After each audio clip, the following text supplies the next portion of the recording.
एक बहुत पुरानी बस्ती थी। उस बस्ती के एक कोने में एक कच्चा घर था जिसकी छत से बारिश का पानी टपक रहा था। उस घर में एक बूढ़ी माँ और उसकी जवान बेटी जोया रहती थी। जोया को दुनिया की रौनकें देखना नसीब नहीं था क्योंकि वो पैदाइशी अंधी थी, लेकिन उसके चेहरे पर ऐसी नूरानी चमक थी जो बड़े बड़े हसीन चेहरों में नहीं मिलती थी। जोया की सुबह सूरज की किरणें देखकर नहीं बल्कि अपनी माँ की खांसी सुनकर होती थी। वो अंधेरे में ही उठती, अपने हाथों से दीवार को टटोलती हुई रसोई तक जाती और अपनी बीमार माँ के लिए चाय बनाती। उसके हाथ कई बार गर्म बर्तन से जल जाते, लेकिन उसके लबों पर कभी शिकवा नहीं आता था। वो हमेशा एक ही बात कहती, माँ, अल्लाह ने आंखें नहीं दी तो क्या हुआ, उसने दिल तो दिया है ना जो उसे हर वक्त महसूस करता है। लेकिन जमाना बहुत जालिम होता है भाइयों। बस्ती के लोग उन्हें मनहूस कहते थे। वो कहते थे कि इस घर पर अल्लाह का अजाब है, इसीलिए बेटी अंधी है और बाप मर गया। जब भी जोया रास्ते से गुजरती, लोग उसे देखकर रास्ता बदल लेते। बच्चों को कह दिया गया था कि इस अंधी से दूर रहो। जोया ये सब सुनती थी। वो पत्थर के दिल की नहीं थी। उसके सीने में भी एक दिल था जो उन कड़वी बातों से छलनी हो जाता था, पर वो चुप रहती, अपने आंसुओं को अपनी अंधी आंखों में ही दबा कर रख लेती। एक दिन की बात है, बस्ती में एक नया रईस आया। उसका नाम था जब्बार। जब्बार जितना अमीर था, उसका दिल उतना ही काला था। उसे तकब्बुर था अपनी दौलत पर और अपनी ताकत पर। वो बस्ती की जमीनों पर कब्जा करना चाहता था। एक शाम जब जोया अपनी मां के लिए दवा लेने निकल रही थी, तो रास्ते में जब्बार की महंगी गाड़ी ने उसे टक्कर मार दी। जोया धूल में गिर गई। उसकी दवा की शीशी टूट गई और उसके हाथों से खून निकलने लगा। जब्बार गाड़ी से उतरा, लेकिन अफसोस के लिए नहीं बल्कि गुस्सा करने के लिए। उसने चीखकर कहा, अंधी लड़की, देखकर नहीं चल सकती, मेरी गाड़ी पर निशान पड़ गया है। जोया ने कांपते हाथों से अपनी चादर संभाली और रोते हुए कहा, साहब, मुझे माफ कर दें, मैं देख नहीं सकती, लेकिन मेरा दिल रोता है जब मुझसे किसी का नुकसान होता है। लेकिन वो जालिम रईस कहां समझने वाला था। उसने जोया की मां की बची कुची इज्जत को भी मिट्टी में मिला दिया और उसे वहां से धक्का देकर चला गया। जोया घर पहुंची। उसकी हालत देखकर उसकी मां का कलेजा मुंह को आ गया। मां ने उसके जख्मों को धोया और रोती हुई बोली, बेटी, क्या हमारा जुर्म बस इतना है कि हम गरीब और लाचार हैं? जोया ने अपनी मां का हाथ पकड़ा और कहा, नहीं मां, हमारा इम्तिहान है। अल्लाह उन्हीं को आजमाता है जिनसे वो प्यार करता है। उस रात जोया ने ठान ली कि वो अब लोगों से नहीं बल्कि सिर्फ अपने अल्लाह से बात करेगी। रात का पिछला पहर था। चारों तरफ सन्नाटा था। जोया उठी और ठंडे पानी से वजू किया। उसने मुसल्ला बिछाया और सजदे में गिर गई। वो सजदा ऐसा था कि अगर आसमान के फरिश्ते देखते तो वो भी रोने लगते। जोया ने कहा, ऐ मेरे मालिक, मैंने कभी अपनी आंखों की रोशनी नहीं मांगी, मैंने कभी अच्छा खाना नहीं मांगा, लेकिन मेरे मालिक, मेरी मां बीमार है। लोगों की बातें जहर जैसी लगती हैं। क्या तेरे खजाने में मेरे लिए सुकून का एक पल भी नहीं है? उसके आंसुओं ने जैसे मुसल्ले को भिगो दिया था। वो रोती रही, यहां तक कि उसकी हिचकी बंध गई। उसकी हर पुकार में एक दर्द था जो आसमान के पर्दे चीर रहा था। बस्ती वाले सो रहे थे, लेकिन ऊपर वाला जाग रहा था। उसे पुरनूर अंधेरी आंखों की इल्तिजा सुनाई दे गई थी। जोया को महसूस हुआ कि जैसे कमरे में एक ऐसी खुशबू फैल गई है जो इस दुनिया की नहीं थी। वो खुशबू इतनी प्यारी थी कि उसका सारा दर्द जैसे गायब होने लगा। उसने महसूस किया कि कोई उसके सर पर हाथ रख रहा है। वो हाथ इतना ठंडा और सुकून देने वाला था कि जोया की रूह तक ठंडक पहुंच गई। उसने हिम्मत करके पूछा, कौन है यहां? मेरी मां सो रही है, आप कौन हैं? उसी वक्त एक ऐसी आवाज गूंजी जो किसी इंसान की नहीं हो सकती थी। वो आवाज इतनी मीठी थी जैसे हजारों झरने एक साथ बह रहे हों। उसने कहा, जोया, डरना नहीं, मैं तेरा दर्द लेकर आया हूं और तेरे लिए एक ऐसा तोहफा लाया हूं जो इस पूरी बस्ती की किस्मत बदल देगा। जोया का जिस्म कांप रहा था। वो खुशबू जो पूरे कमरे में फैली हुई थी, उसने जोया के दुखों को जैसे भुला दिया था। उसने कांपते हुए पूछा, आप कौन हैं? क्या आप मेरे मालिक के भेजे हुए कोई फरिश्ते हैं? उस आवाज ने बड़े प्यार से जवाब दिया, जोया, मैं वो हूं जो तेरे सब्र का गवाह हूं। मैं तेरे उन आंसुओं का हिसाब रखने वाला हूं जो तूने अंधेरी रातों में चुप कर बहाए हैं। उसी पल जोया को महसूस हुआ कि उसके हाथ में कोई चीज रखी गई है। वो एक छोटा सा मिट्टी का चिराग था, लेकिन ये कोई आम चिराग नहीं था। इससे निकलने वाली ठंडक जोया की उंगलियों से होती हुई उसके दिल तक उतर रही थी। फरिश्ते ने कहा, जोया, इस चिराग को अपने घर के सहन में रख दो।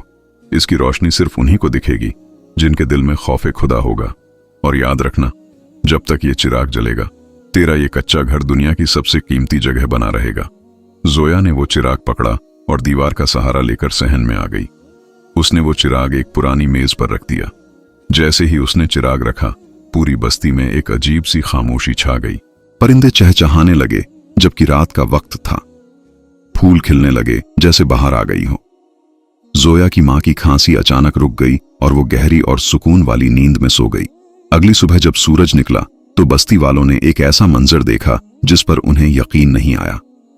जोया के कच्चे घर के ऊपर एक नूरानी बादल छाया हुआ था जो उसे धूप से बचा रहा था। लोग हैरत से एक दूसरे को देखने लगे। वो लोग जो कल तक जोया को मनहूस कहते थे, आज उसके घर की तरफ खींचने लगे। जब्बार, वो मगरूर रईस, जब अपनी गाड़ी में वहां से गुजरा तो उसने देखा कि भीड़ लगी हुई है। वो गुस्से में गाड़ी से उतरा और चिल्लाया, ये क्या तमाशा है? इस गरीब के घर के बाहर तुम लोग क्यों खड़े हो? उसने जैसे ही जोया के घर में कदम रखने की कोशिश की, उसे ऐसा महसूस हुआ जैसे किसी ने उसके सीने पर पहाड़ रख दिया हो। वो एक कदम भी आगे नहीं बढ़ सका। उसे वो चिराग नजर ही नहीं आ रहा था क्योंकि उसका दिल नफरत और लालच से भरा था। बस्ती का एक बुजुर्ग जो बहुत परहेजगार था, वो आगे बढ़ा। उसने चिराग देखा और रो पड़ा। उसने बस्ती वालों से कहा, लोगों, तुमने जिस लड़की पर जुल्म किया, अल्लाह ने उसे अपना महबूब बना लिया है। ये चिराग मिट्टी का नहीं, ये उसके सब्र का इनाम है। लोग शर्मिंदगी से सर झुकाए खड़े थे। वो लोग जो जोया को देखकर रास्ता बदल लेते थे, आज उसके दरवाजे पर खड़े होकर माफी मांग रहे थे। जोया बाहर आई। उसके चेहरे पर आज एक अजीब सा सुकून था। उसने कहा, भाइयों और बहनों, मैंने किसी से कोई शिकवा नहीं किया। मेरा अल्लाह जानता है कि गरीबी जुर्म नहीं होती। मैंने तो बस उससे सुकून मांगा था और उसने मुझे ये नूर दे दिया। जब्बार ये सब देखकर अंदर ही अंदर जल रहा था। उसे अपनी दौलत छोटी लगने लगी थी। उसने सोचा, अगर ये चिराग मेरे पास हो तो मैं दुनिया का सबसे बड़ा आदमी बन जाऊंगा। रात हुई तो जब्बार ने अपने 2 नौकर भेजे ताकि वो चोरी से वो चिराग उठा लाएं। लेकिन जैसे ही उन चोरों ने जोया के सहन में कदम रखा, वो चिराग अचानक दहकने लगा। उसने ऐसी तेज रोशनी छोड़ी कि उन दोनों की आंखें चौंधिया गईं और वो चिल्लाकर पीछे हट गए। वो भागते हुए जब्बार के पास पहुंचे और बोले, साहब, वो कोई मामूली चिराग नहीं है, वो तो आग का गोला है। जब्बार का गुस्सा आसमान पर पहुंच गया। उसने फैसला किया कि वो खुद जाएगा और उस चिराग को बुझा देगा या तोड़ देगा। अगली सुबह उसने पूरी बस्ती को जमा किया और ऐलान किया, ये लड़की जादू टोना कर रही है। ये चिराग शैतानी है। मैं इसे आज खत्म कर दूंगा। जोया की मां डर के मारे रोने लगी, लेकिन जोया खामोश थी। उसे अपने मालिक पर पूरा भरोसा था। जब्बार एक बड़ा सा डंडा लेकर जोया के घर की तरफ बढ़ा। बस्ती वाले डरकर पीछे हट गए। जैसे ही उसने अपना हाथ उठाया ताकि चिराग पर वार करे, आसमान से एक बिजली कड़की। मौसम अचानक बदल गया। तेज हवाएं चलने लगीं। जब्बार का हाथ हवा में ही रुक गया, जैसे किसी ने उसे जंजीरों से जकड़ लिया हो। उसके मुंह से आवाज निकलना बंद हो गई। वो वहीं मिट्टी में ढेर हो गया। लोग ये देखकर चीख पड़े। जोया ने सुना तो वो दौड़ती हुई आई। उसने जब्बार की हालत देखी तो उसने गुस्सा नहीं किया, बल्कि अल्लाह से दुआ की, मालिक, इसे माफ कर दे।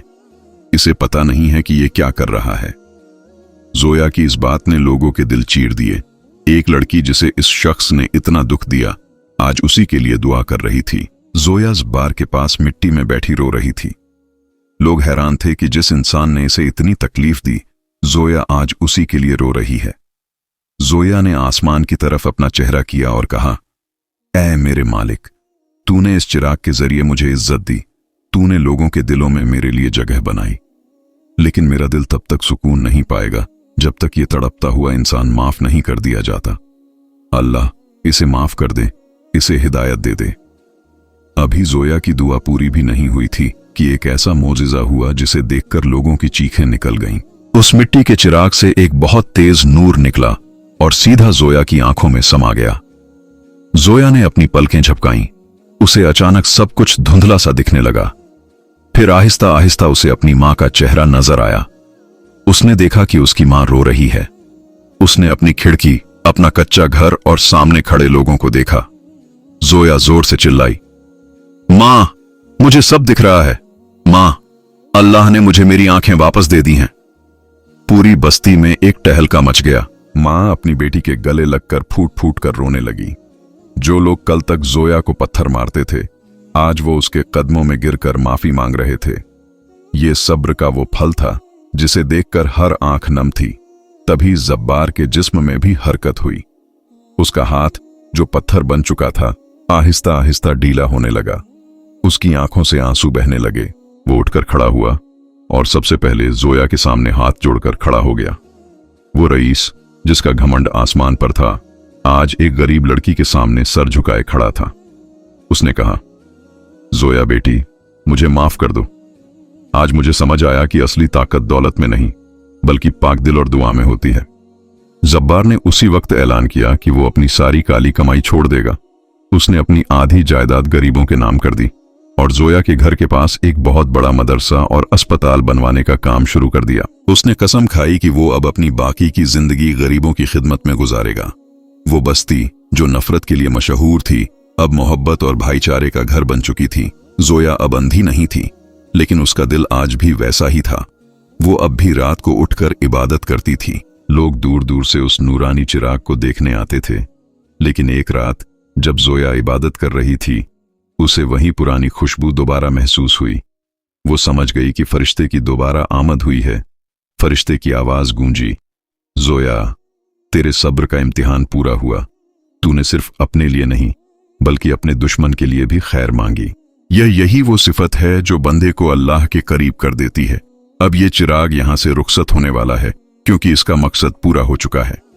जोया ने कहा, ऐ मेरे रब के भेजे हुए फरिश्ते, क्या ये रोशनी चली जाएगी? क्या फिर से सब तरफ अंधेरा हो जाएगा? फरिश्ते ने जवाब दिया, नहीं जोया, ये चिराग अब लोगों के दिलों में जलेगा। जब तक तुम लोग एक दूसरे से प्यार करोगे और गरीबों का ख्याल रखोगे, ये नूर कभी खत्म नहीं होगा। जैसे ही फरिश्ते की बात खत्म हुई, वो चिराग आहिस्ता आहिस्ता हवा में ऊपर उठने लगा। पूरी बस्ती के लोग अपने घरों से बाहर निकल आए। सबने देखा कि वो रोशनी सितारों की तरफ बढ़ रही है। आसमान के बादल उस रोशनी के लिए रास्ता छोड़ रहे थे। देखते ही देखते वो चिराग एक चमकता हुआ सितारा बनकर आसमान में गुम हो गया। चिराग के आसमान में चले जाने के बाद भी लोगों के दिलों में एक अजीब सी ठंडक बाकी थी। जोया अब अपनी आंखों से दुनिया को देख रही थी, लेकिन वो आज भी उसी कच्चे घर के सहन में बैठती जहां वो चिराग जलता था। बस्ती के लोग अक्सर उससे पूछते, जोया, जब वो चिराग चला गया है तो अब इस बस्ती की हिफाजत कैसे होगी? जोया मुस्कुराकर जवाब देती, चिराग गया नहीं है, वो हमारे अंदर बस गया है। जब भी कोई गरीब भूखा सोता है और हम उसे खाना खिलाते हैं तो वो चिराग जल उठता है। वो अक्सर कहता, असली अंधेरा आंखों का नहीं, बल्कि दिल का होता है। जिसकी रूह अंधी हो जाए, उसे सूरज की रोशनी भी कुछ नहीं दिखा सकती। सालों गुजर गए। जोया की मां का इंतकाल हो गया और फिर एक दिन जोया का भी वक्त करीब आ गया। अपनी आखिरी सांस लेते हुए जोया के चेहरे पर वही नूरानी चमक थी जो उस चिराग में थी। उसने अपने आसपास खड़े लोगों से कहा, हमेशा याद रखना, अल्लाह के यहां देर है अंधेर नहीं। सब्र का दामन कभी मत छोड़ना। जैसे ही जोया ने अपनी आंखें मूंदी, पूरी बस्ती में फिर से वही जन्नती खुशबू फैल गई जो बरसों पहले उस फरिश्ते के आने पर फैली थी। जोया चली गई, लेकिन उसकी कहानी आज भी उस बस्ती की दीवारों में गूंजती है। आज भी जब कोई मुसाफिर वहां से गुजरता है तो उसे सुकून महसूस होता है। वो मिट्टी का चिराग तो आसमान में चला गया था, लेकिन इंसानियत का जो चिराग जोया जलाकर गई थी, वो आज भी रोशन है। इस वाकये से हमें यह सबक मिलता है कि मुसीबत के वक्त घबराना नहीं चाहिए। सब्र और दुआ में वो ताकत है जो कुदरत के फैसले बदल सकती है। अगर हम अपने दुश्मनों को अल्लाह की खातिर माफ कर दें तो अल्लाह हमारे लिए वो रास्ते खोल देता है जो हमने कभी सोचे भी नहीं होते। याद रखिए, असली अंधेरा आंखों का नहीं बल्कि दिल का होता है। मेरे प्यारे भाइयों और बहनों, अगर आज की इस ईमान अफरोज कहानी ने आपके दिल को छुआ है तो बराए मेहरबानी इस वीडियो को लाइक जरूर करें। आपका एक शेयर किसी गिरते हुए इंसान को सहारा दे सकता है और उसे अल्लाह की राह दिखा सकता है।